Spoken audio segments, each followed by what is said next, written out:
In light of recent events, I want to talk about free speech in country music.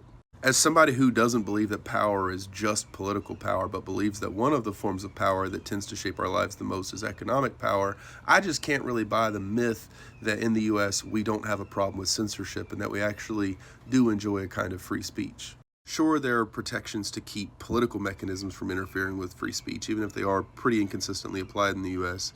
But that doesn't keep censorship from happening. It just often is privatized. It's done in the economic sphere. It's done with money and with contracts. And I really don't think there's a better illustration of this than the diversity of speech and expression that has been kind of incentivized by the country music industry since 9/11. Sure, there's always been a segment of country music that has always carried water for patriotic interests, but that hasn't been the only voice and only perspective that country music lifted up until 9/11, when you had the likes of Toby Keith making country music the voice of American jingoism. And since that nadir in free speech in country music, you've seen a rightward shift in who's allowed to be as expressive as they want and still receive industry backing. The general trend is this: the farther right you are, you're allowed to speak not only as much as you want, but you're allowed to speak as specifically as you want. You can endorse specific candidates. You can lambaste certain policies. You can even just use slurs. Like, that's not even, I'm not exaggerating here. And this is something that's rewarded. The industry knows how to position you as a patriot. It can set you up on bills like Rock the Country. It can take the resentment that was fostered by reaction to some pretty legit outrage at maybe some very heinous things you say, and it can turn that into a marketing strategy that builds you a cult following. The industry knows what to do with this.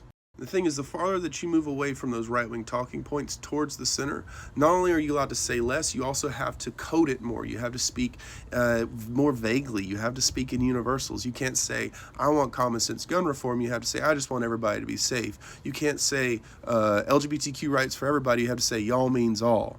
You can't say, hey, I think we should be in opposition to right-wing administrations. You have to say, everybody vote.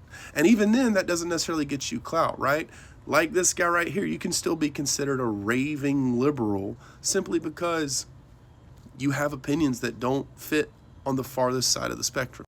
And then the moment that you move anywhere past a centrist position, a position that can in one or another be reconciled to or can just coexist with a right-wing position, but instead chooses something oppositional to a right-wing position, then you find yourself like the chicks looking for industry backing that has been removed from you. You find yourself kind of without a career. That's kind of how it's been.